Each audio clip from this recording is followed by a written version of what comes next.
Boom. Good morning, everyone. Good morning, Good morning, everyone. Thank you for joining us here on Cool FM Live for our Cochise County Sports Show. But today's a little different.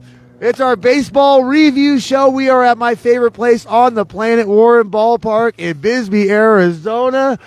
It's going to be opening day tomorrow, baby. You ready? What a setting. What a setting. We got a lot of stuff going on, Dave. My goodness. Like you said, baseball, softball starts in Cochise County. Every single team in Cochise County, baseball and softball, are making the postseason this year. That's how good Cochise County is at baseball and softball, let me tell you. But we're not quite done with basketball. Not yet. After we do our opening day here at Warren Ballpark between the St. David Tigers and the Bisbee Pumas, what a game that's going to be, by the way. We have playoff action. The Buena Colts continued their journey to a 5A state championship tomorrow as well at 7 o'clock. Yes, they do. We missed one step in the process. Before we get started, we are not at beautiful Sierra Vista Golf Center at Pueblo Del Sol, but thank you to them. We'll be back there next week. Well, whatever. We're excited to be at Warren Ballpark. But yes, we're going to get right back to as that always, this is brought to you by Synergy HomeCare Sierra Vista, providing non-medical home care all across Cochise and Santa Cruz County. That's strictly non-medical home care. 520-685-1035. Learn how you can have that service paid for you by the state of Arizona or other insurances and programs. But Dave, super excited to be here. The last part of our rundown is we do have more playoff action Thursday.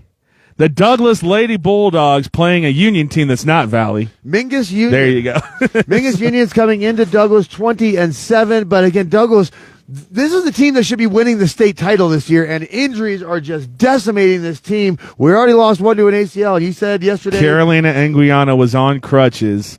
Two of the three Lady Bulldogs that made the All-Cochisian team now hurt.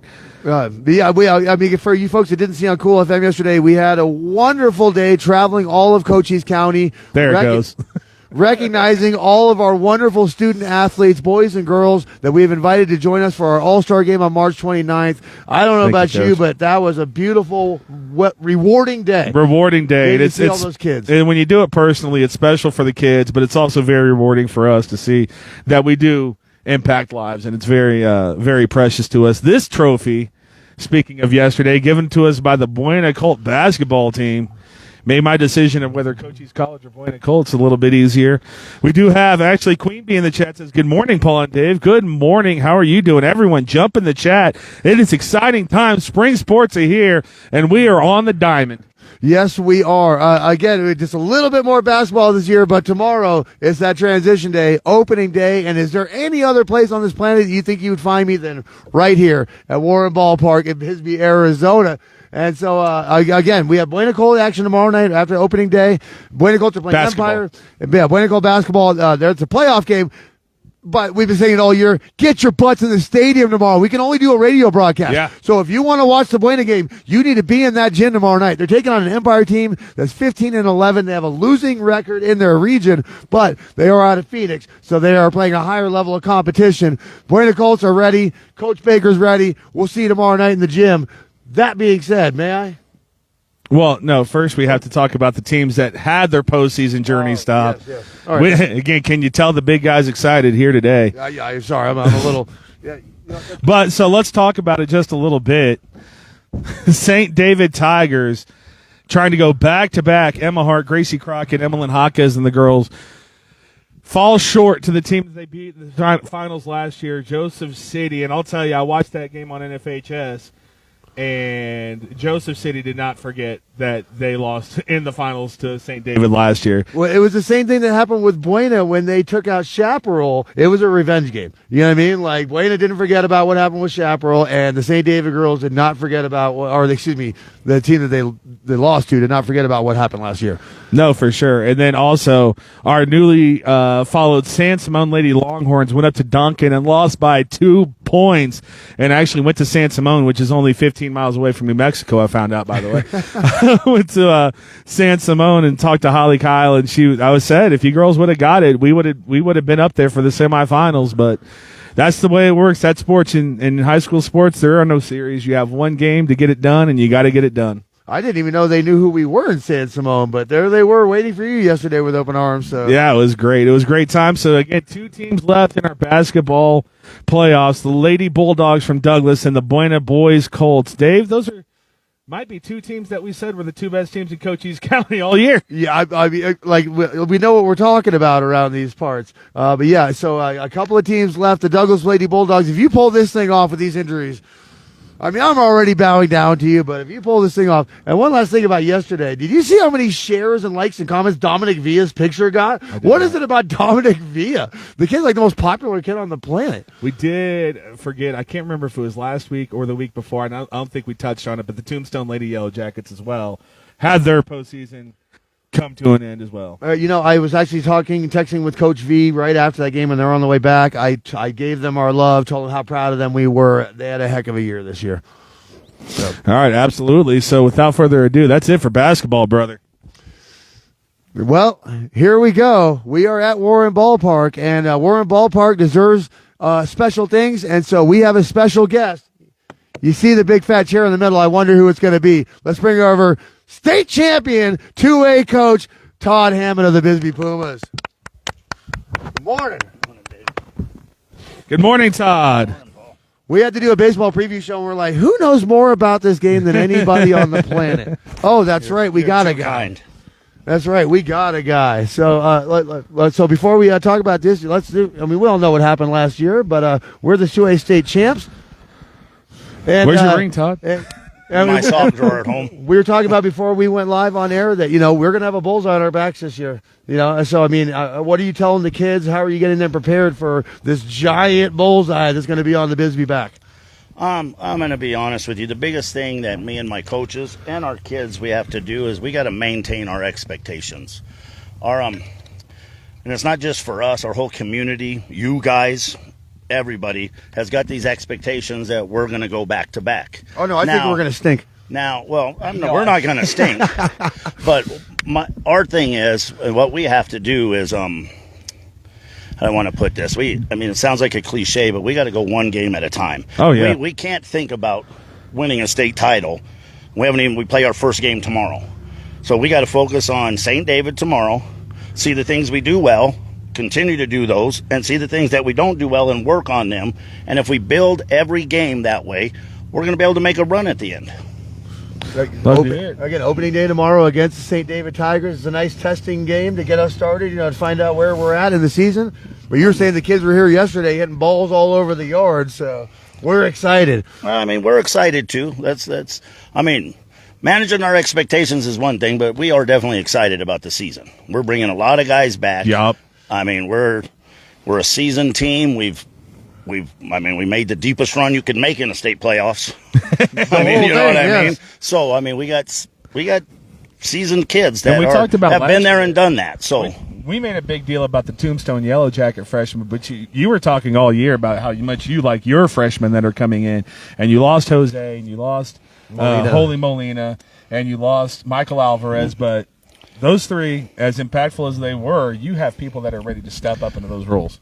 I've been talking to the kids. Now, really, in high school sports, with you guys now that have been doing this for 3-4 years, you guys are getting to experience these kids that you've got to know and learn and love, and you know what I mean? Yeah, absolutely. All that, and now you're getting to experience them leaving. Yep. So that's every team in every sport in high school. You're always going to have their seniors leaving and other kids coming, and it's bittersweet that, I'm glad our kids go on and they do great things, but it's also nice to have these young kids. Now, when I talk about, Tombstone's got they had some great freshman class now. We're going to talk about them. Don't you worry about that. They do. The thing is, with our sophomore class, we're going to see them a little bit this year, but we're still senior loaded. Yeah. But by the time next year and the year after that, you guys and everybody's going to find out just how good a lot of these kids are. Well, I like that you use the word bittersweet, because it is bittersweet. Now, having done this as long as we have, where I've seen some of my favorite kids, leave us, you know what I mean? And so it is bittersweet, but it's also nice to see these young kids coming up. For every time we lose a Dalton Crockett, we get a Jackson Alvarez. Exactly. And for our team, I mean, losing the 3 seniors who were big, they were sophomores when I came back. And they were the only 3. There was a lot of seniors, or that were would have been seniors last year that didn't stick around. But they stuck it out, and I've been talking to, and it's bittersweet to lose all 3 of them. But the thing, I was talking with the coaches the other night, and I kind of mentioned it to the kids, because we scrimmaged against Douglas, and there was a few times we weren't as composed as we should be. And I told the kids and the coaches, the thing we missed the most, that we're going to miss the most from our seniors, is going to be Jose Mendez, and it hasn't got anything to do with his batting, his pitching, his defense. It had everything to do with his calmness that he brought to everybody. And that's something this year's team is going to have to find. Somebody's going to have to figure it out. And like I told the kids in our huddle at the end of the Douglas scrimmage, we're going to have to find that. And the one place you're not going to find it is in me, because I'm not the calming force guy. I'm just not. Really? I get a little excited. So it's not coming from me. So we've got to find that in somebody. Well, it's like at the ring ceremony, like I told Bryce and I told Sebastian, like, this is you guys now. Like, this is your team, and you guys are going to have to step up and fill that role, that Mendez, that hole that he left for us. So, these kids, these new seniors need to be ready to take the charge. Are we going to really ask Sebastian Lopez to be a calming force, though? I don't think, for all the great things he brings, I don't think we're asking him to be a calming force. Oh, now, we got some people, it gets mild like boneless wings. I mean, we got Horacio Oliveria. We got, Bryson Myers a pretty calming force. Brian Martinez is a pretty calming force. I don't think I've heard Bryson Myers say more than hello. That's what I mean. Bryson, hey, how you doing? Oh, he says how you doing sometimes, I guess. Yeah, he's a very quiet, very large kid. But they need to learn. Yeah, they need to learn how to become that quiet leader that Mendez was. Mendez didn't say much either, but he was definitely the leader. I've known the kid for 4 years. I've never spoken to him. Yeah. So he's coming out of his shell in Cochise College. I'm happy to report for sure. And like I'm saying, we're not going to get Sebastian Lopez, me, Jackson Alvarez, Hunter Wright. We're not catching any calmness from us. Yeah, a lot of fire in that. A lot of fire in that. Well, group. I think that's when you said you lost yourself a little bit. It's not anxiety, but it's an anxiousness just to get everything started again. They played their last game on a victory, and you guys had a heck of a winning streak before you guys won the title. And so all they know is winning. They want to get out on the diamond and, like you said, start parking balls everywhere. Yes, yeah. I mean, we're definitely excited for the season. For sure. Well, let's get into some. I was going to save Bisbee for last, but we kind of already talked about Bisbee. Oh, no, we do Bisbee first, baby. Well, I'm just saying I wanted to keep everyone in Bisbee watching. Yeah, exactly. You can do as last. You stick to your plan. You're trying to blind our viewers here and glean this thing off. Yeah, let's do that. We open with Bisbee. We'll close with Bisbee. Let's get over to the opponents that Bisbee Pumas are playing Wednesday tomorrow. The St. David Tigers will start in our 1A. I think the preview everyone's waiting for is their softball team. But before we get to that, the baseball team, 12-12, they finished third in their region. They lost in the round of 16 in the AIA playoffs. They only lost Cole Haymore, who was the big first baseman for St. David. And that is a big loss. He's a big guy. But they still have all these superstars led by Luke Haymore, who we got to know from football and basketball this year a little bit better. Luke Haymore hit .512 last season. .512, hit 27 RBI, had 18 stolen bases, 11 extra base hits, and 36 runs. So, I mean, again, they're bringing people back. And when we talk about the St. David Tigers, it's going to be that pitching. We talked about velocity in Cochise County. If you can just get pitchers with velocity, you're at an advantage. That's why Bisbee and Tombstone are always there. That's why Benson was there. Wilcox, they upset the number 2 team, and we'll to get to them later because Cash McCumber could throw fireballs.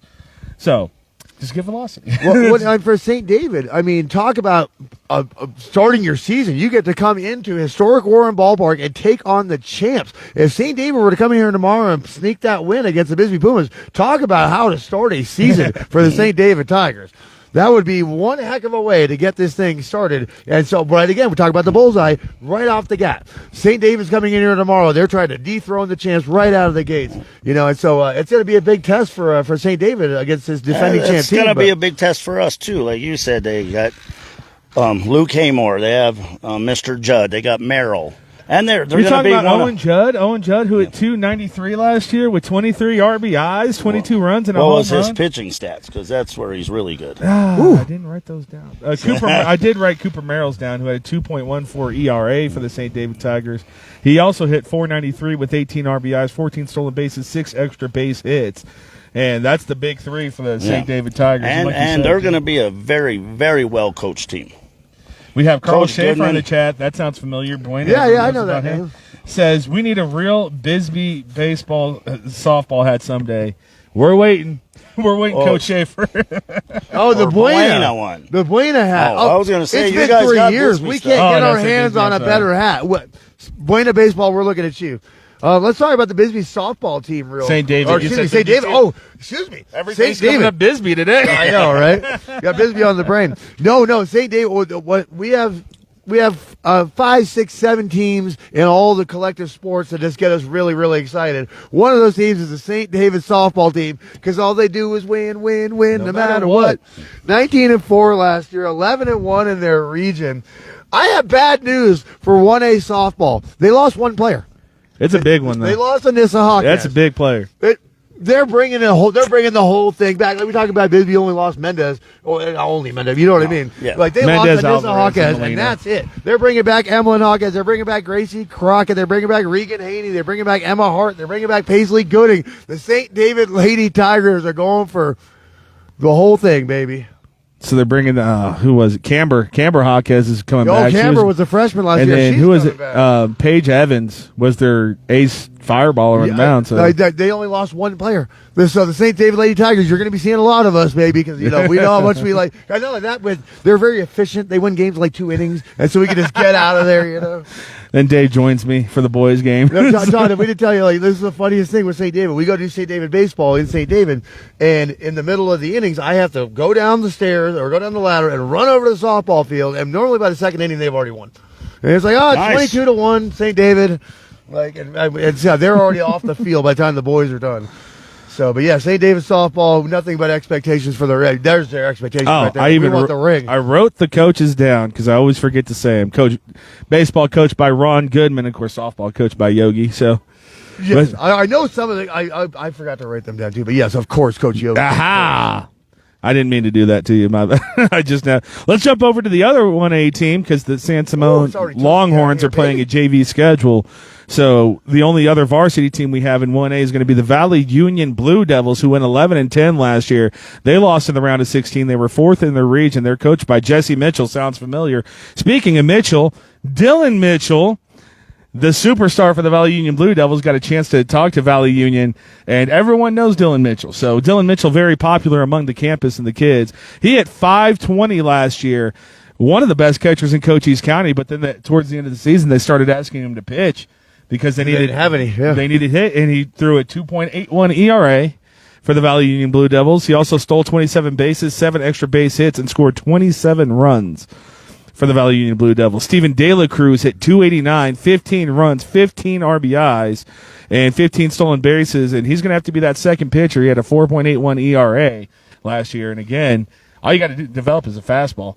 It's just like football. Wide receivers, they have to threaten vertical. You have to have the vertical threat to get open, no matter what route you're running. In baseball, you have to have the threat of the fastball, no matter what you're throwing. It's like I can't get mowed down by a fastball. Then we're going to go over to Luis Enriquez as well, who 267, 12 runs, 10 RBIs, 4 extra base hits. And then I did want to mention Elijah Riesco, the young kid that's coming into his own, because they're going to need second and third pitchers. So who's going to step up for the Valley Union Blue Devils? The good thing for the Blue Devils, no seniors graduated last year. That's Nice. Good for them. Right? Well, the one thing, I don't know a lot about Valley Union. They're the one Cochise County team we did not play last year. They were supposed to, but They dropped out of the tournament, Yeah. right? Because they didn't have the pitching. That's before they had Dylan Mitchell start throwing. He would have shown you something, let me tell you. Yeah, that kid's a ball player. So the Valley Union softball, 9-19 last year, 5-7 in their region.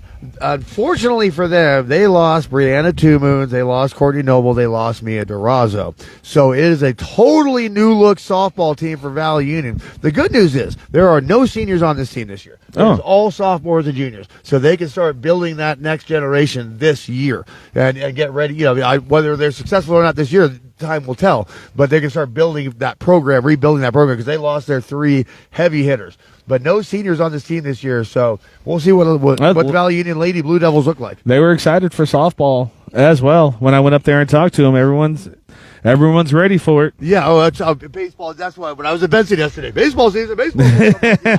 I know. There are 2 teams that I have no information on from last year at all. I don't know if they had teams or not. That would be San Simone and ALA.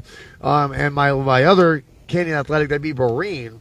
No names, I had no rosters or anything. They went 1-9-2 last year. So again, with Marine, ALA, and San Simone, not quite sure what they're going to look like. We'll let time tell us. And Marine, ALA, and San Simone do not field varsity baseball teams, so I doubt they have a. We'll come back for basketball season, though, for sure, I bet. And I did talk to San Simone. That was the first varsity boys basketball roster they fielded in 6 years. Oh, okay. So that was congratulations to the boys. Well, they had a decent year then. Yeah, like 15 and 17 or something. Shout out Mason Brown. I thought he was this close to making the all-Cochise team, to be honest with you. They had a decent year. All right, let's jump over now to some of our other teams, not the 2A. We're not going to the 2A beats just yet, Todd, but we will jump over to the Douglas Bulldogs in the 4A ELA region. 19-10 last year, the baseball team, 4th in the region. They lost in the round of the 16. The game we covered, Canyon Del Oro. Oh. They had an MLB pitcher going. There's noththing you could do about that. Well, CDO is serious. Yep. Yeah, we learned that. We learned about that business. Walking into the stadium, they have major leaguer, everyone that's come out of their system that's a major league ball player. So it was I'm sure intimidating for the boys as well as it was intimidating for us, even though they probably play more. Got 3 hit in that game. It was, but again, they had a heck of a year. But yeah, we learned about CDO. 19 wins isn't shabby. Not at all. Not at all.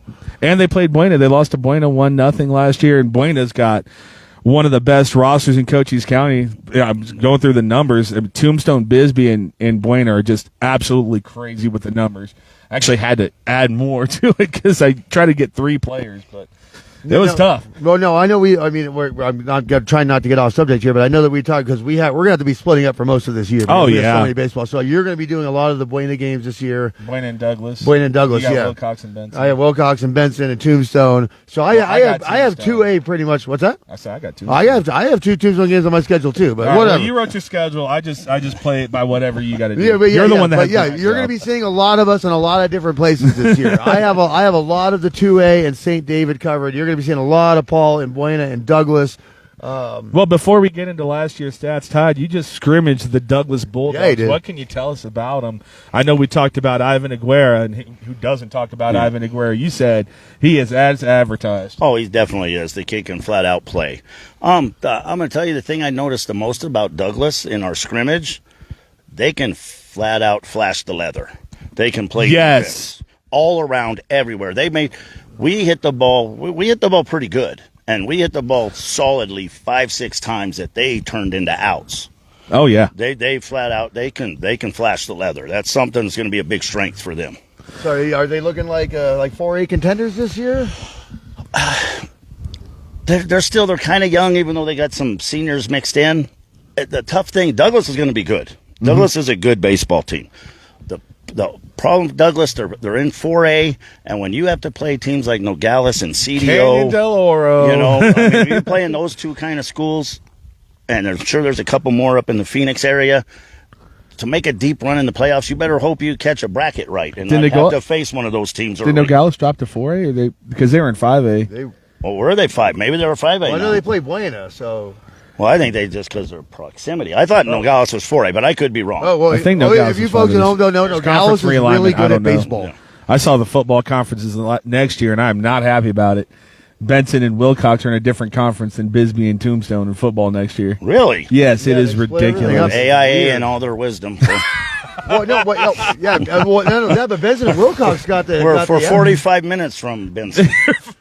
I'm not. I'm going to be quiet. Me too. I do the same thing. I'm going to be quiet. Wilcox got the raw end of it, where they ended up with Tanca Verde, And Bisbee and Tombstone ended up with Palo Santa Verde Rita and Santa Rita. Yeah, Palo Verde and Santa Rita. I mean, just like in our baseball season, they split up our region this year, and Pima's no longer with us. They're with like Round Valley and them, but Morency's with us. So when Pima goes to play Round Valley, they drive through Morency to Doesn't go to make any Round sense. Valley to play Round Valley. I don't, you know what I mean? Geniuses running this thing. Geniuses. But I mean, why? I mean, for the football thing, I mean, you got Bisbee, Benson, and Bisbee, Tombstone, Wilcox, Wilcox. and them. All these schools that.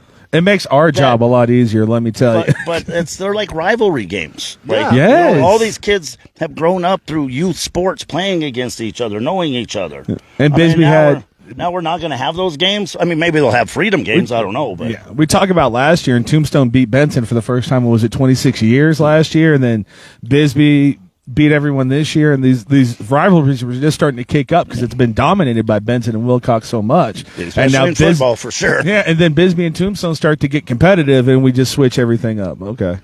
Yeah. What are Like you I gonna said, do? I'm staying quiet. Anyway, we're not doing football right now. No, we're not. No, we got to be quiet because as much grief as we give the AIA with their selections or whatever, they've been very, very good to us and allowing us to do a lot of things. So thank you, AIA. But let's get over to the Douglas Bulldogs last year. They are coached by Fabian Ochoa. And loved Coach Ochoa. When I first got to Douglas, the first game we did, he's like, I know all about you guys. We love you. And I was like, okay, now we got to come out to Douglas more. Yeah, Coach Ochoa is the man. And they're going to be his whole family is. I've known his whole family. They're great people. They've been baseball people forever. He gets it legitly. The first thing he did is, let me get you over to the truck and get you a hat for your show. I was like, okay, cool. Dope hat at that. That's why I wore that hat golfing the last round I did. I remember. Hashtag That's the it. smell. Yeah, no kidding, right? Was that our tournament? No, I'm kidding.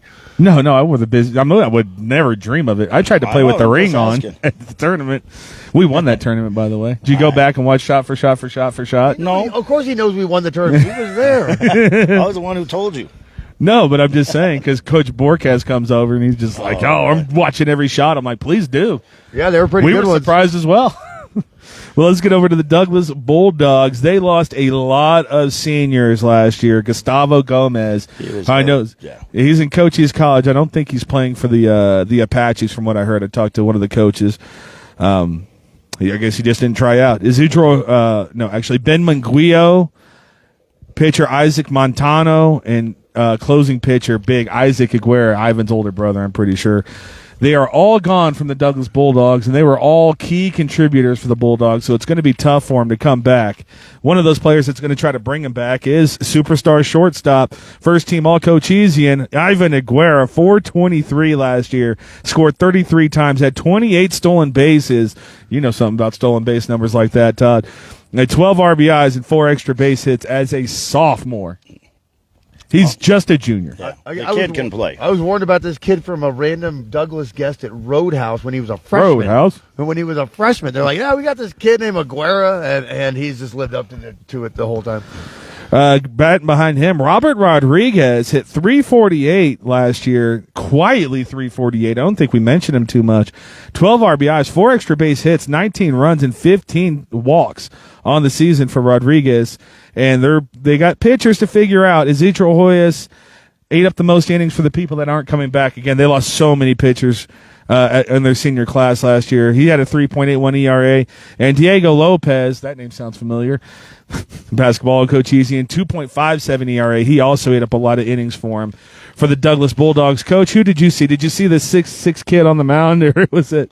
No, I didn't see somebody super tall for them. I think he's actually like 6'4", but I'm just short. They had some kids. I think they can get it figured out. They had some kids who threw okay.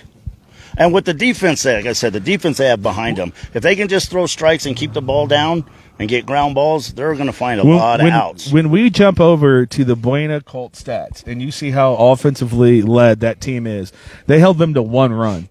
And credit, all props to Isaac Montano. He doesn't have the fastball to overwhelm anybody. That was all deep. They were turning double plays and that little shortstop out there is amazing. I don't know. I don't want to speak in hyperbole yet. The other night against us, that the third baseman basically, it got under his glove. Yeah. The third baseman went a couple steps to his left, got under his glove, and the next thing I know, he's getting the ball deep in the hole and throwing totally backwards and puts it right on the money. And our kid beat it out, but by maybe a half a step.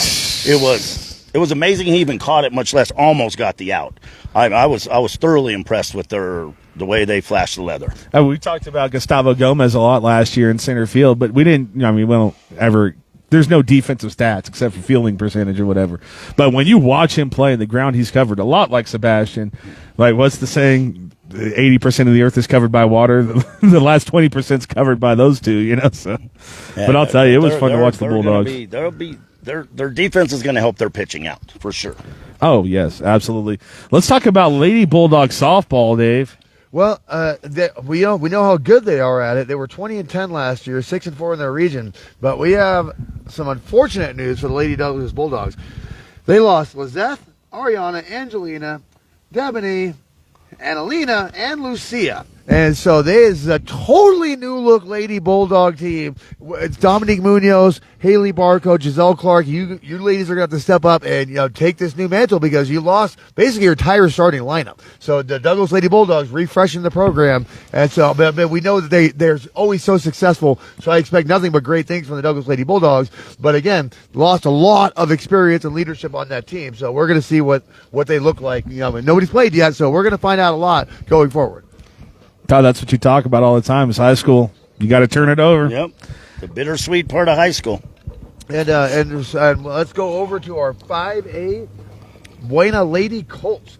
9-18 on the year last year, 3-3. They only lost 2 seniors. They lost Katie Starter. They lost Tara Schaff. Those are big losses, but the future's looking bright. Ariana Garcia, Ariella Antman, Taylor Northrup. We know what that is. So the Buena Lady Colts, they're bringing back a lot of experience. Look for a big improvement on that 9-18 record. They're going to be a lot better than that this year. I can assure you. And they'll have the boys in the dugout supporting them, man. We know what that means. If the boys finished the games early, that was fun. I showed you that video. The boys going over there.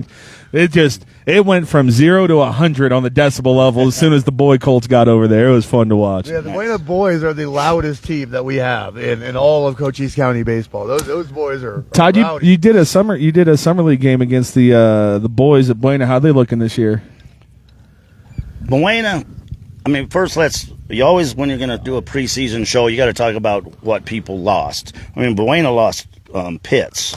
Buena lost Max Pitts and Michael Quinones, who was also a pitcher and also older brother to one of the players of the year, Austin Cushman. Alex Cushman has actually gone this year as well. I mean, Pitts threw 45 innings for him last year. You got to find some. They got to find some innings, but they got Cushman, they got Oliverius. I mean, they got some guys who's going to be able to step on that mound for them. They're a new coach as well, too, right? Yes, Coach Schaefer. Coach Tommy Fernandez, the new coach for the Valenzuela. Valenzuela. I said Fernandez on mine. I could be wrong. Well, Valenzuela is the Tombstone girls coach. Maybe I might be wrong. Look, I wrote it down this morning. I know it's Tommy. I know him by Tommy. Coach Tom. All right, there we go. But yeah, no more Coach Schaefer. Again, a lot of losses for the Buena Colts. So, and what a great career for Coach Schaefer. Oh, absolutely. Shout out to him. So you know what? The very next day, go ahead. One of our little tiny moments was Coach Schaefer came up to us during a Buena game, and he's like, "Got some breaking news for you." He's like, "This is my last game," and he blessed us with us being the first people to know that. And the very next day, I was like, "Oh my goodness!" The very next day, we saw him at the golf course. He was getting his we retirement did. early. We did. I see him at the golf course quite often. So Gerald Morgan in the chat says, "Hi, Paul and Dave. How you doing, Gerald?" And same thing with Coach Fuentes. Same thing. The day after retirement, he's like, "I'm going to go to the golf course." Coach Adrian Fuentes. So let's talk about the Buena Colts last year, 13-15. Their record not as indicative as good as they were. Well, I'm going to go out on a limb like I did last year. Remember I told you last year that Douglas would have the biggest leap from wins from the year before to the next, which I bet I was right since they won 19. You had to be. I'm going to go out on a limb and say Buena might be the team that wins more games. I would agree with the that. Baseball teams from what they won last year. They're going to have pitching, they're going to have defense, and they're going to be able to hit the ball. They're going to be a very, very well-rounded team. Mm-hmm. Well, and this is a very real thing. They can beat you in multiple ways. This is a very real thing because we see it in Bisbee. There's a vibe right now in Buena, in Sierra Vista, Arizona, with that basketball team and with the athletic programs, the football team won a playoff game. There's a vibe in Sierra Vista, Arizona right now for the Buena Colts, and so you may not be off on that. And that's a big point you're making where for a lot of years, Bisbee, the baseball team was the only one that really did well. Mm-hmm. And when we won the state championship in '08, our football team actually made the playoffs, won a game. Our basketball team made the playoffs. So when your teams, just for the whole vibe you're talking about for schools, if they're doing good in all athletic things, it kind of just tends to keep, it's like a snowball effect. It just keeps rolling and getting more and more and more. So that's, I can see that happening for Buena. Well, and again, that also leads to an expectation. The football team won a playoff game. The basketball team won at least one playoff game. We're going to win another one tomorrow. There you go. And so like the baseball team, you know what I mean? It's like there's this level of expectation now with Buena where it's like, okay, we're a championship culture now. Yes. Like, we need to start winning. Culture, that's the word I was looking for. We're here to win. That was an games. enormous point that Coach Baker kept making at the Buena. Thank you for the invite, by the way, for the for the banquet. Yeah, banquet. Thank you, the Buena banquet. English is a tough language for your boy here. Cater, Jeff Davenport hosting. Like, it was an event. Oh yeah, it was great. Ryan Russell, we with an award are at historic Warren Ballpark, and you're absolutely right. It is a gorgeous day with brand new Bisbee gear on. I might add. Ding, ding, ding. That is the Bisbee Field, Warren Ballpark. So let's get over to the Buena Colts. And hopefully a lot of good things coming. They went 13-15 last year. They did lose in the play, and they lost. They went third in their region. And I know it's tough replacing Alex Cushman and Max Pitts and Quinones. But like you said, Todd, I expect a lot bigger things from the Buena Colts this year. Let's start with Austin Cushman, former future Cochise College player, unless he gets a U of A scholarship, I assume. It's funny because I was talking to some of the baseball coaches at Cochise College. I was like, I saw Austin Cushman play as a sophomore, and I was just sitting there calling his name a bunch, and all of a sudden I see sophomore by him. I'm like, this kid's a sophomore 2 years ago. He's like, best player on the field's a sophomore. Okay, that's interesting. He threw for a 3.27 ERA, probably going to have to be the ace in the hole for the Buena Colts now that Max Pitts is gone. He hit .554. He had 25 RBI. He did actually have a home run, 31 runs, 12 extra base hits, including 5 triples last year. That's ridiculous. Max Pitts and Austin Cushman multiple times went back-to-back triples in a game. That team was fun to watch. There was a lot of high-scoring affairs that gave you a little bit of a heart attack when they're up 7-0. All of a sudden it's 7-5. But, man, it was fun to watch those two go at it. And we talked about the seniors stepping up. Angel Olivares is going to have to be a big player, center fielder last year for the Buena Colts. Shout out Shepe. 423 last year, 25 runs, 11 extra base hits, 3 triples, and 16 RBI. I believe he's already accepted an offer to Emporia State to play baseball in college. Hey, so unless he gets an offer from U of A, he's going to. I got an offer. I'll put it that way. And obviously, you know about Pitts because Max and Sam Pitts. You know about the Cushmans and all that stuff. Last year, I got to see Angel play, and he's got speed beyond his years. Again, we talk about all the great center fielders in Cochise County, and he really surprised me with how good he was. And then I met Shepe. He's like, yeah, it's my kid. I'm like, oh, okay, that's cool. Awesome. And Nate Whitworth, the catcher for the Buena Colts, hit .444 last year with a home run, 10 extra base hits, 13 runs, and 14 RBI. Those are just the underclassmen. That didn't even include the seniors that they lost. And their seniors, Max Pitts hit over 500 as well. So the Buena Colts know how to get the ball in play. in Sierra Vista. Like I said, they're going to be able to beat teams in multiple ways. Stephen Ward in the chat says, what's up? I don't think there's a better segue to get to the Wilcox Cowboys as we start our 2A Beast, shout out Coach Fuentes, coverage here. Stephen Ward, the brand new coach for the Wilcox Cowboys in baseball. I messaged him last night. I let him know what my schedule was. I believe I have 2 Wilcox home games. I have 6 total Wilcox games on the schedule currently. I'm sure there will lead to more, but can't wait to get back out to Wilcox, Arizona, baby. It's going to be rebuilding for the Wilcox Cowboys. I don't mean to sour your mood a little bit, but they went 12-15 last year. They were 4th in the region.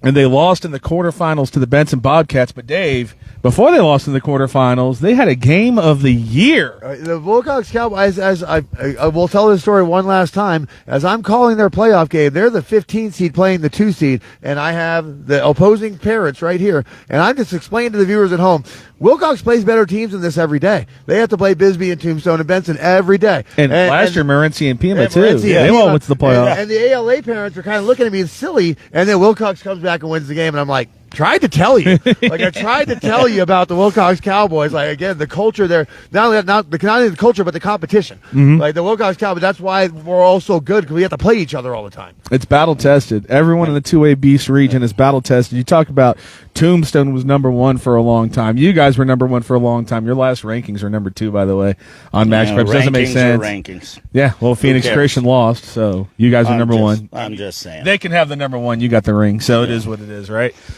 But I just don't understand the ranking system. That's all it comes down to. But yeah, that's what you said. Wilcox is going to be rebuilding a little bit. They are. I mean, Wilcox lost Monster, lost McCumber, lost Allsop, lost Tingle. But they do have the Reyes and the Shoal kid, and they have some young kids. Ant-Man. And I watched them play 2 years ago, 8th grade. In junior high, I went up and watched them play the Lowell School team just to kind of look at our kids a little bit. And they had some kids who could play. I mean, Wilcox, sure, it's a little bit of rebuilding, but that's for every small school. Yeah. I mean, we're gonna be talking the same thing about us next year, how we lose all these guys. But you know what? We're going to show up and play, and they're going to show up and play. Wilcox is going to come out and play. Now, the biggest loss on a personal level for me is Coach Fuentes. He is one of my very best friends. I love the man, and I wish him the best. I know he's just going to go watch his daughter play softball, which I'm sure you guys are going to talk about. That's what he's talking about. We're going to be talking about them right now because they're pretty solid. He said, no kidding, right? He said he's retiring and he's going to go watch his daughter play softball. I'm like, so you're going to be helping out coaching in softball? Maybe. I don't know what his plans are. Of course he is. But I will. Walking down. I'm going to miss it with some of there's a lot of coaches I really, really like and care about and love, but Coach Adrian, it was special every time I got to share the field with Adrian. It really was. You know what I'm not going to miss is the handshake from Coach Fuentes, because I couldn't use my freaking hand for a week. Wow. He's a strong boy. He's a strong guy. He is taller than Dave and built like a bodybuilder. That's his calling. If he wants to retire, go into bodybuilding.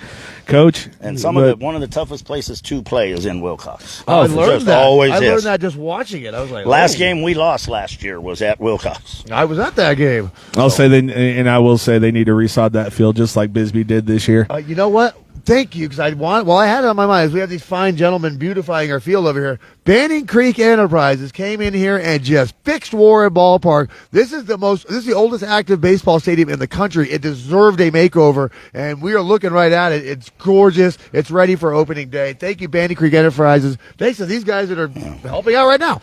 I actually went to the Cowboys to deliver the plaques, and I asked, because they were redoing the football field, and I said, first I asked if it was going to be grass or turf. It's going to be grass. Nice. Which I appreciate. Me too. And I said, so how about the baseball field? The guy looked at me and said, we're a football town, brother. I don't know what to tell you. I was like, okay. Well, don't tell Ty Scholl that. Fair enough. Well, speaking of Ty Scholl, he's going to be the leading pitcher coming back for the Wilcox Cowboys. And we talked, Ed's a big part. Oren's a ballpark. Monster, when he switched to center field, that's when Wilcox started getting their season back on track. But the biggest loss is Cash McCumber. Probably, there was 3 players in 2A that we could have had the best. It was, 4 maybe if you include Gabe. It was DJ, Gabe, Cash, and Bryston. And, obviously Bryston wins 2A Player of the Year. There's people that can throw fast and hit with power. He had multiple home runs, under a 3 ERA. He had the fastball. He was the pitcher on record for the upset for the Wilcox Cowboys. This year, they're going to lean in on Ty Scholl, who had a 3.89 ERA last year. It's going to be better this year. Yeah, Ty's going to bring it this year. Going to be better. Sure. And it was a sophomore last year. Freshman or sophomore, I can't remember. I don't know. No, he's going to be a junior? Yes. Yes, he's going to be a junior. Ant-Man as well. Yeah. Speaking of Ant-Man, Anthony Morales, 296 average. He was the leading hitter last year. That's coming back. And Coach, you mentioned Jerry Reyes, who was they're returning his leading RBIs and leading stolen bases for the returners this year for the Wilcox Cowboys. Like you said, you got to turn them over. They only lost 4 seniors, but those were big seniors. With respect to Douglas, those are probably the most impactful seniors that are being lost this year.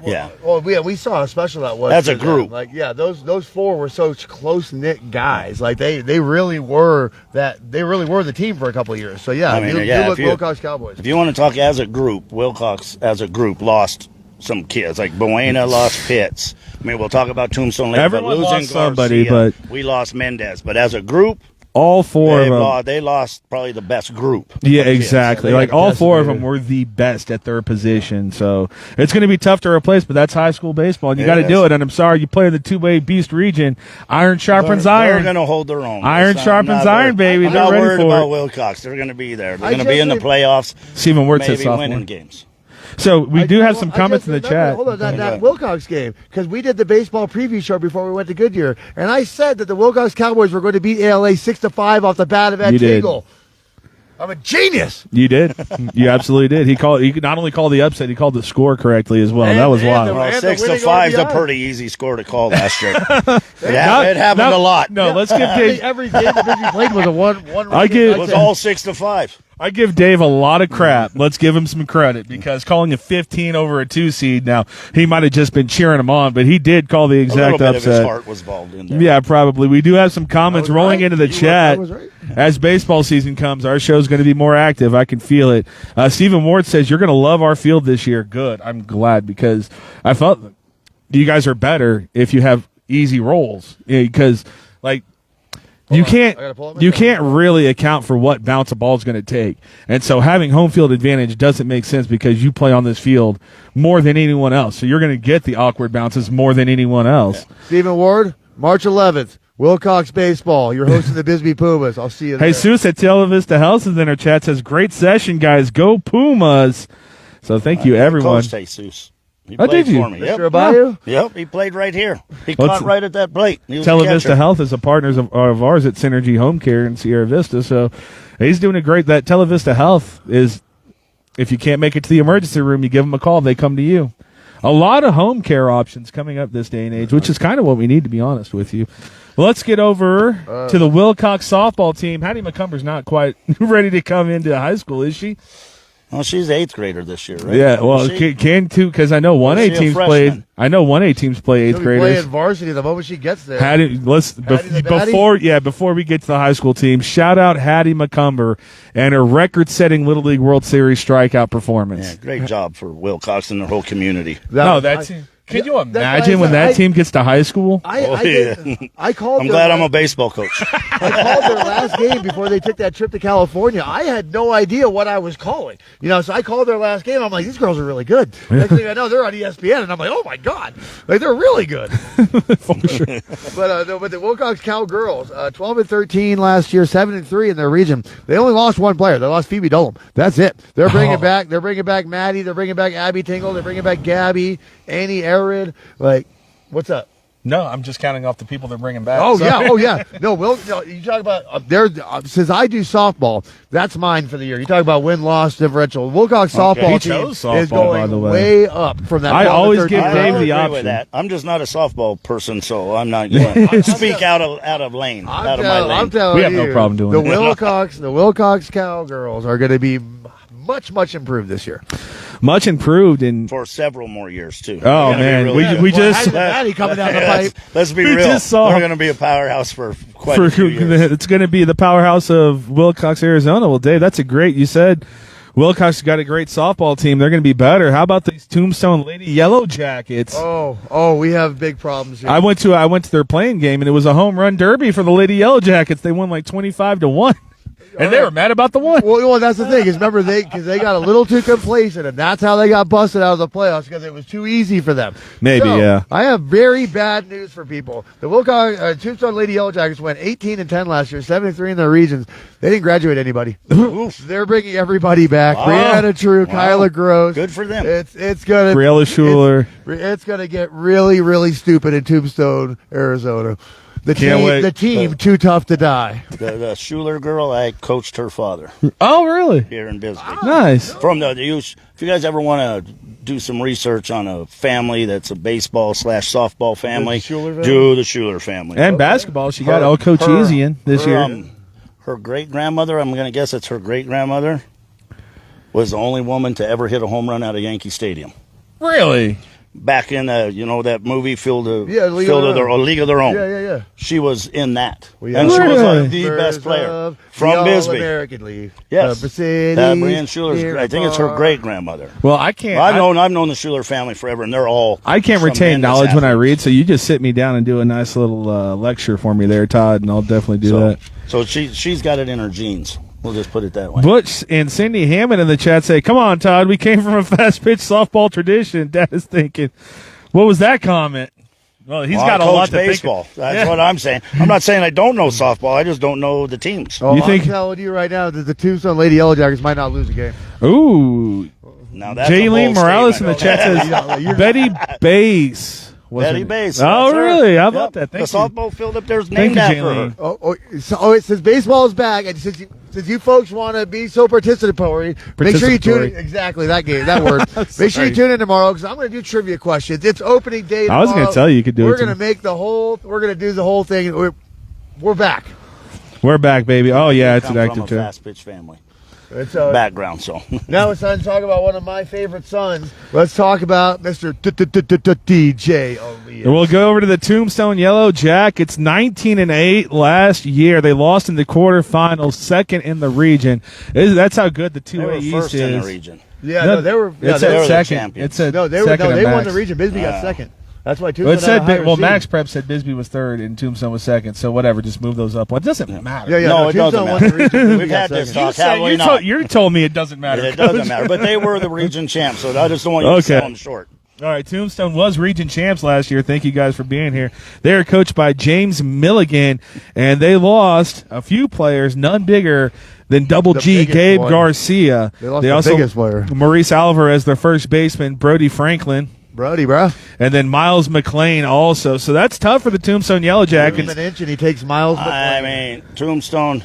We talked about Wilcox losing the group of kids.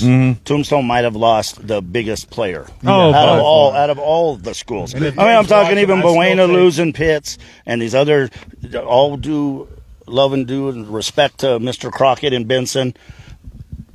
Gabe Garcia did everything for them. Yes, he did. He caught, he pitched, he hit almost 500. Second base, I shortstop, mean, he was center field, everywhere. everywhere. Well, you I know, mean, I'm Tombstone's- glad the Bryson won Player of the Year, but there was an argument to be made. That Gabe Without a doubt, Garcia- Gabe Garcia was. I got to tell you how impressed I was with him when they came down here the last game of the season, and we came out hot and put up like 6 Yep, runs in the yep. first 2 innings, and the next 4 innings that he pitched against us after he got hit. Yep. The way he calmed himself down, composed himself, it was the next 4 innings was the best 4 innings that any pitcher had pitched against us all year. Coming from what had just coming into enemy territory, our crowd was packed with people from Oh, both yes, places. they were. And we came out hot, and he still took that ball for the next 4 innings, and he flat out shut us down Out of and all gave the- his team a chance to come back. Luckily for us, we had Bryson Meyer on the mound, and we could keep him. We kept the lead, but losing Gabe Garcia, Tombstone, they've got answers. Golly, last year They've was got. fun. I mean, they got answers for this year's team, but some questions they got to answer. I mean, they're going to have DJ, who's Yes. absolutely a stud. Yes. But what Fireball. are they going to? What's their question? I'm sure their coaches know this better than me. But when DJ's pitching, who's catching? Mm-hmm. You get what I'm saying? Like they didn't have that problem last year. They just flip them. They had a great catcher and a great you're absolutely pitcher. right. I mean, You're what a absolutely great right. thing to have. You get what I'm saying? Out But of all those regular season games last year, I mean, I don't know who that their game- backup or who their next catcher is going to be. It I might don't have know. been Flores. I saw some. I can't remember who it was. Well, let's get into the. Yeah. Oh, no, I mean, they- that last get game into role last year, players. What a heavy, because that was the last game before the playoffs, and both of you were going to make it, and it was just a heavyweight fight. Yeah. Like, let's just do this. And Bisbee came And out on Tombstone, fire. let's be real, Tombstone was what, 6 inches from maybe being in the state championship game against us? All right, Yes, that's my yes. story to tell. That's my story to tell. Dave got his Wilcox story. I got my Tombstone story, and a lot of this is because the decision was made that we couldn't broadcast Tombstone in Goodyear because, for lack of there is support everywhere else, and so we couldn't get out to the Tombstone game, and we felt really bad about that. Like the first game, I broadcasted the last 2 innings. I tried to run over there. And so we were really banking on them going to Tempe. They would have been a Tombstone Bisbee final if they would have made it to Tempe. Phoenix Christian would have something to say about they it. Wouldn't They would have been a good They game. wouldn't have. I'll tell you right now, they wouldn't have. Let's be real. Phoenix Christian's good. We're going to get the stats in here in a Tombstone was second. really good. Oh, they were. So it was. I know. Coach, you know this. I don't say anything to the players. You're the coaches. I'm not there with the players every day. I can read a game. I see the game going on, whatever it is. Tombstone walks, the bases loaded. They're going to win. They're down by 2 runs or whatever.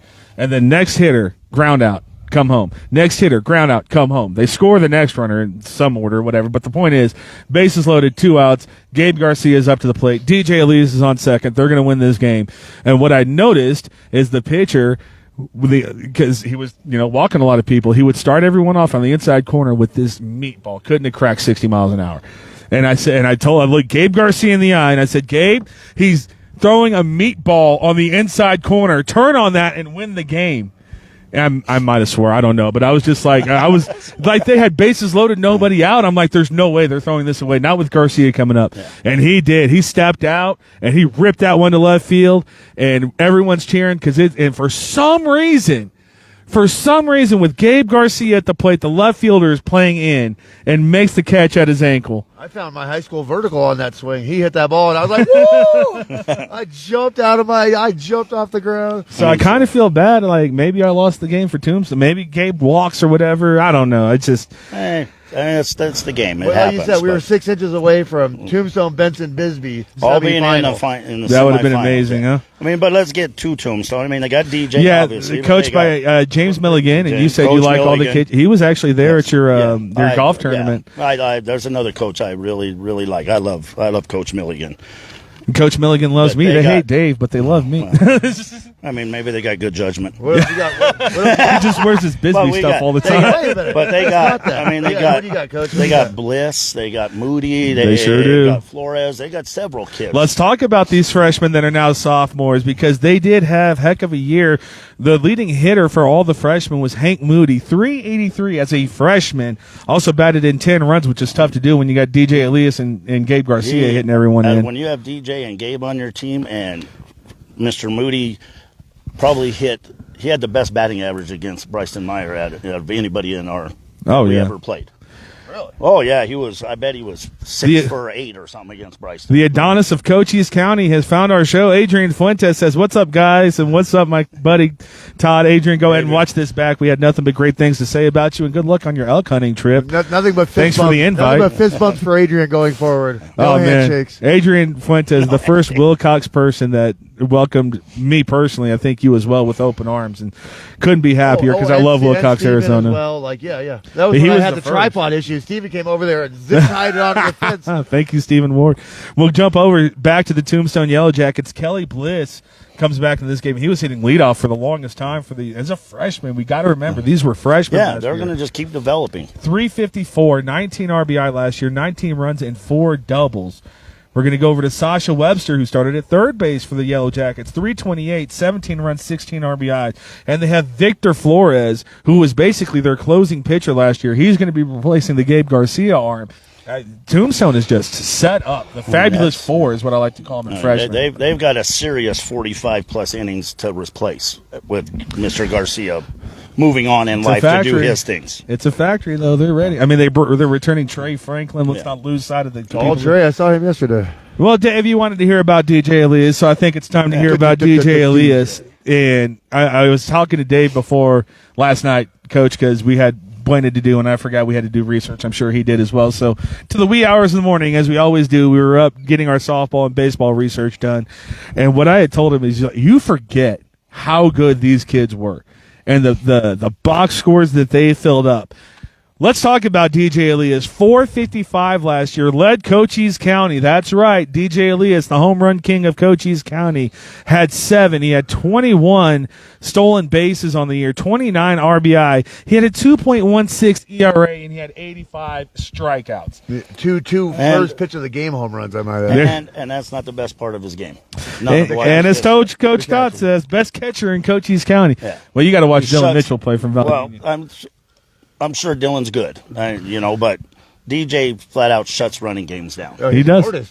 He's an artist. He throws. Hey, I want to give special shout outs. Well, you're going to talk about in a minute to Brian Martinez, because going through that video I made for you guys, that guy was picking people up first. Like I was like, is that Brian Martinez or DJ Elias back there? What's going on? Brian's got a decent arm too.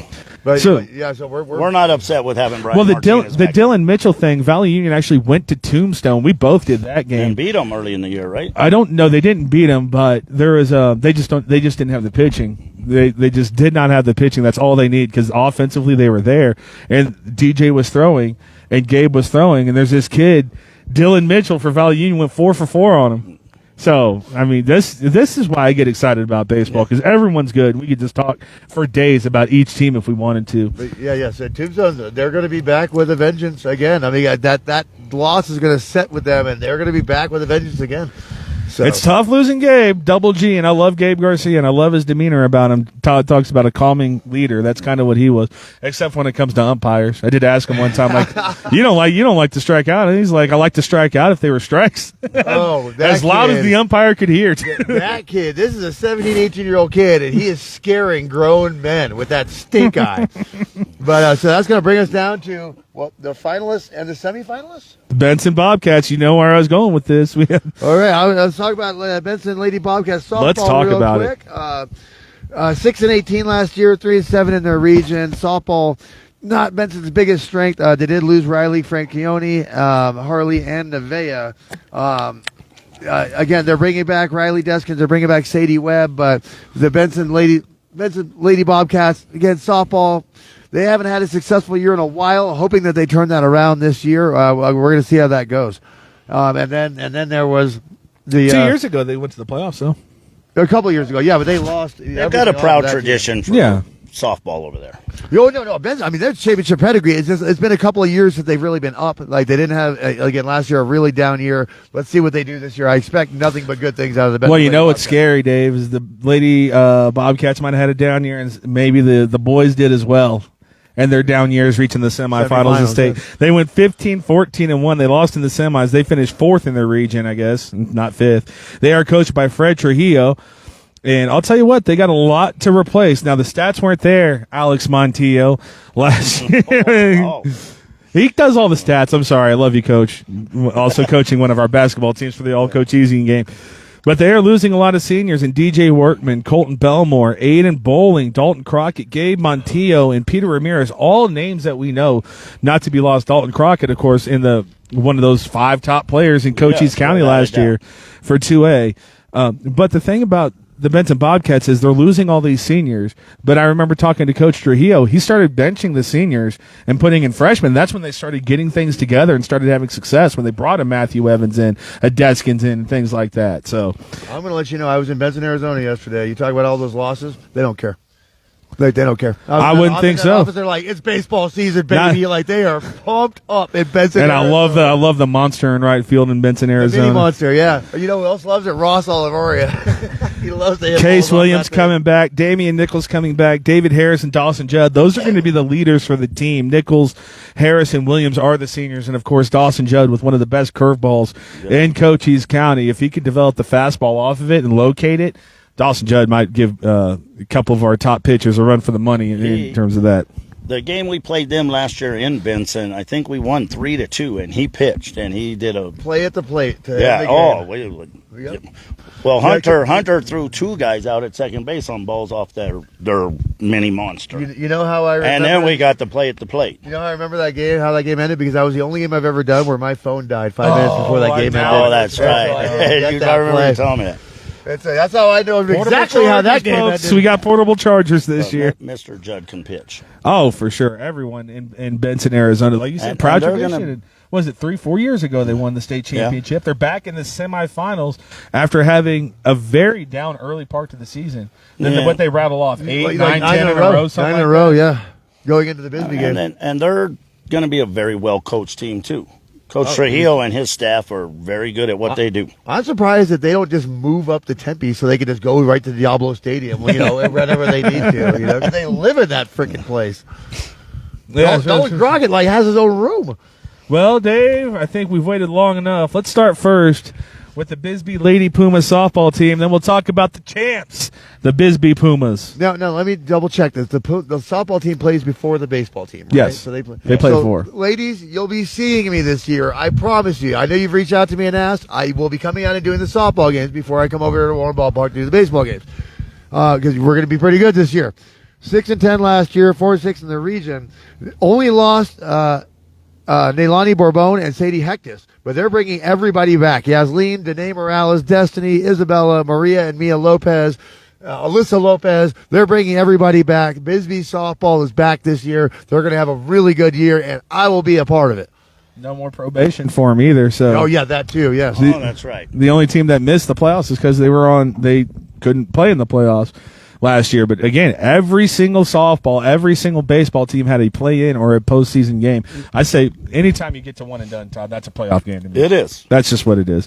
I agree with you 100%. Let's talk about the champs, the Bisbee Pumas. Last year went 23-6, and 3 of those games you guys lost that you probably should have won. I know you agree with me on that because we talked about it a lot. One run loss from 6-5. It was the comebacks. It was the comebacks is what it was. Lost twice. Not to this year. 6-5. We lost to Phoenix Christian 6-5. So the Bisbee Pima 3-0, and probably what the best game Bryson Myers threw all year, which is crazy to say.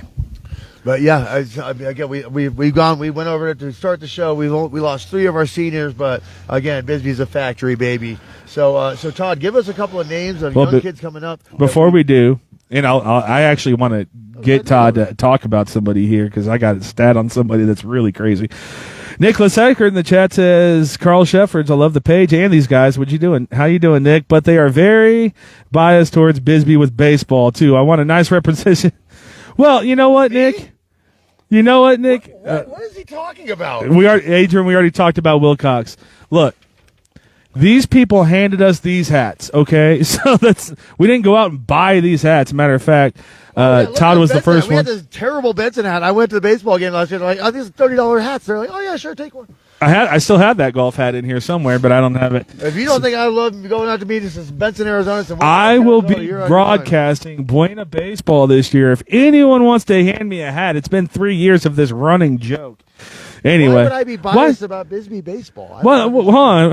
How do we get biased from that? Because we have very good hats all around, and it's just the Colts that this was our first hat thanks to your nephew. Yeah, I stole it from him. We did. We stole it from Sebastian Davies. So sorry about that. Talk about bias. Get out of here. We love all our teams. I was asking Coach. Coach, give us a name that we don't Okay, Coach. know. Like I was saying, because you interrupted me. I know, but this is somebody you don't know. Let's talk about third baseman last year who was a designated fielder. Javi Montiel had 13 at bats or 33 at bats officially last year, and had 15 RBI. We're excited about Javi Montiel this year. We definitely are. He's one of our 7 returning starters. And Coach Todd did talk about your loss, by the way, that you guys beat him. I did. I would have got to the 4th 6-5 game, but Dave started talking. So sorry, Coach. He's the interrupting guy today. That was. But Javi, what he did last year for the betterment of the team to just play defense once Michael Alvarez was hitting for him. But this year, he's going to be hitting, playing defense. He's going to be doing the whole thing. 15 RBI and 33 We're bats. excited for that. Yeah. That's nuts. So 7 returning starters. Do we know who the next 2 up are? Have we figured not yet. Or are you going to tell me tomorrow? No, well, today I can tell you who's starting tomorrow if you want to know. But so that doesn't mean that's who's going to be starting at the end. Yeah. But who's going to be my 2 new starters tomorrow? Who do we got? Tristan Meyer and Cam Anderson. Cam Anderson is okay. All right. Yeah, he's went to the outfield. He was our backup catcher last year. And here's what I love about that story, because we actually talked about that when you were over at my house. Thank you for coming, by the way. And I was sitting there looking at Cam Anderson. Every time there's a picture of Cam Anderson, he's in his catcher's gear. Yeah. And I was like, I just thought that was cool that he's always ready to go. And you're like, he better be ready. What'd you tell? No, you tell the story. Sorry, go ahead. I don't remember exactly what I said, but he's the catcher. He better be ready to go. Yeah, if you're not ready to go, I'll replace you tomorrow. Yeah, we'll find somebody else. It's like he was always ready. Yeah. So Cam and Tristan, Mr. Meyer. I told him no more baby Meyer. He's Mr. Meyer now. So I mean, right now, but we have about 5 different guys who are going to be playing for those 2 spots. And we're going to play a bunch of games early. We play tomorrow, and then we get on the bus and go to Phoenix, and we play 4 games in 3 days in Phoenix, starting the next day. The next morning, we're playing in Phoenix. Besides Phoenix Christian, who's in that tournament? We're playing, there's a lot of teams. On Thursday, we're playing Fountain Hills, who moved down to 2A and was a really, really good 3A They were 4A school. last year. Or they're 4A in some things. They were I think they were 3A in baseball, and they made the playoffs, and now they're in 2A. So they're going to be one of the better 2A schools. And we're playing them the very first game. Then on Friday, we play Pima and Phoenix Christian. Ooh. And then Saturday, we play Phoenix Country Day, I think. Another private school. Boy, that's a gauntlet right there. That's what we want. Talk about getting your boys battle Iron tested. sharpens iron, baby. And that's where we're going to figure out those last 2 spots, because we're going to have guys who are going to play. And then we have a couple games the next week, and then the next week we have our tournament. So we're going to have, 11 games in 18 days. When we get done with this, remind me the dates on that tournament. Okay. But we have a kid who transferred in from Douglas, David Correa, who's he won't be able to play in the Phoenix Christian tournament. He'll be able to play in our tournament. Okay. And then he's got to sit the first 9 games of the season. Transfer stuff? Yeah. Okay. And Senior, junior? Senior. Okay. But Oh, well, obviously we're excited about this kid because you're mentioning him. well, so. he's going to be right in the running for one of them 2 spots too once it's time for him to come. But the thing is, like Tristan and Cam, they're going to get an opportunity the first half of the year to, hey, to keep it. If they come out and play the way I think they're capable of playing, then if a kid's playing good, we're not taking them out. We got some more comments in the chat. Adrian says, good luck, Coach, this season. I'm just having fun with you. We know. And then Emilio Mendez in the chat says, yes, Javi! But again, folks, we know the baseball show is running on a little bit. We're not doing the 3-question quizzy for Pizzy. We're not going to listen to Dave whine, because we just want to talk baseball today. Just so we're you here folks to talk know. baseball. I'll tell you. And watching. I'll eventually stop it. Watching baseball with you, Coach. We're going to watch some Kansas City Royals together. Let me tell you. Okay. Or Chicago Cubs. I'll suffer through it. Hey, I actually like Coach, the Cubs because who's the only player to ever hit 3 home runs on opening day? Jerome Walton.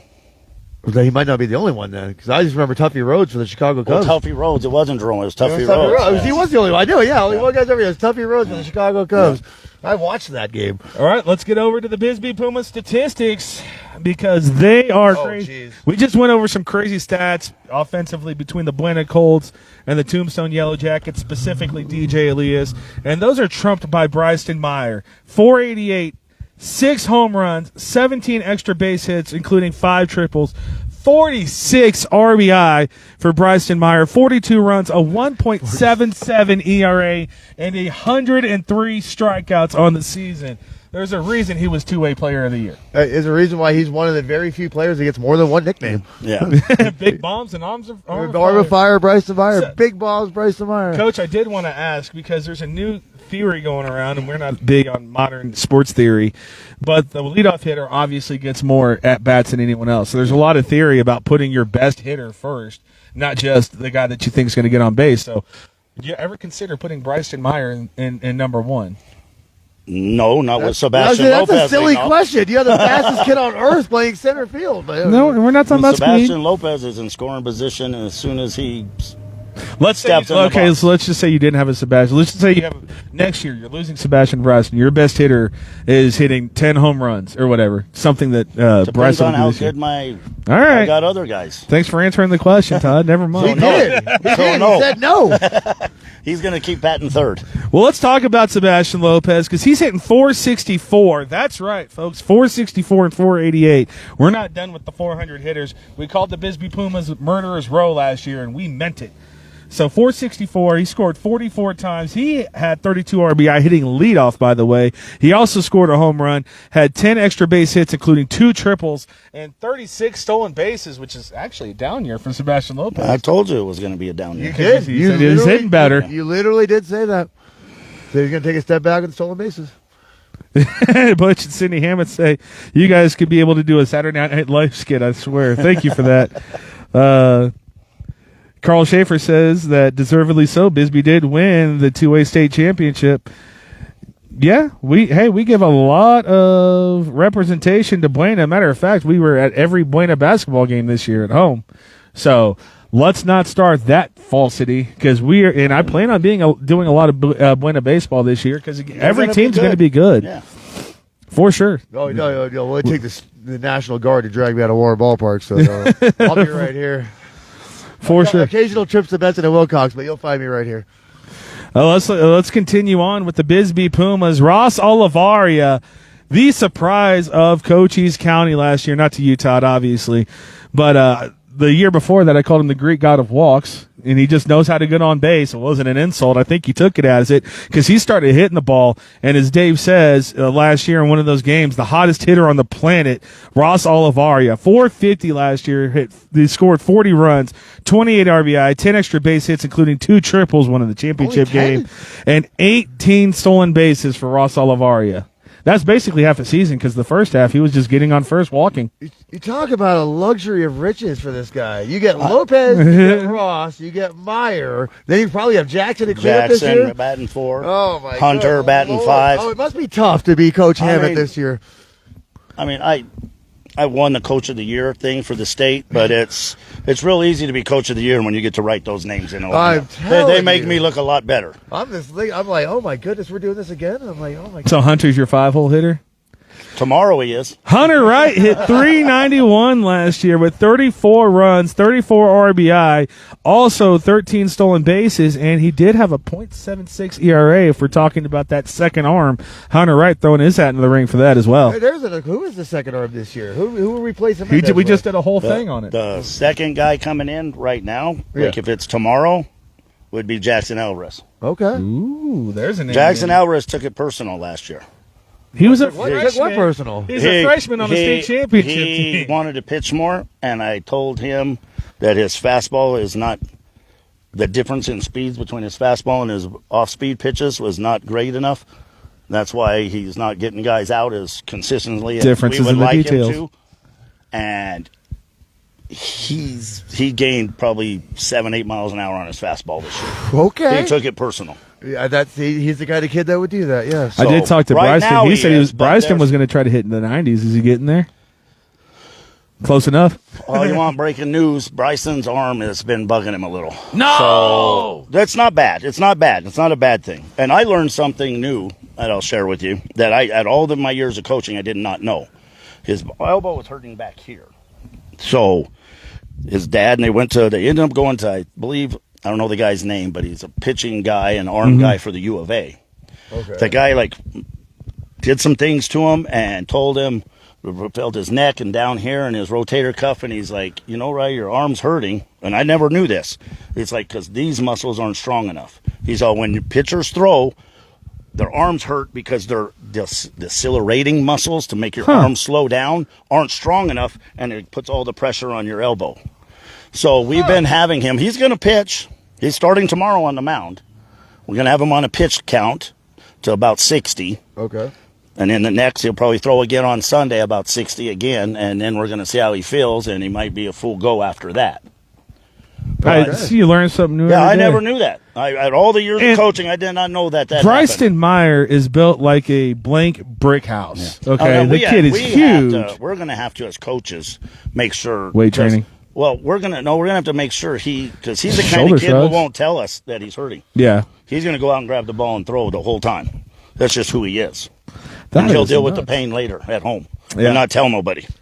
But That's- we're gonna protect him early on because we want him for the You're second going half to of the need season. him. Yes. You guys are going to make another run, as are all of our 2A Beast region teams at the postseason. So Ding, ding, ding, ding, ding. we will see how that goes. But wow, I did not know that. Yeah, a little bit of shoulder shrugs, get the traps going. He gave him some different exercises to do. And, Yeah. And so he's progressing pretty well.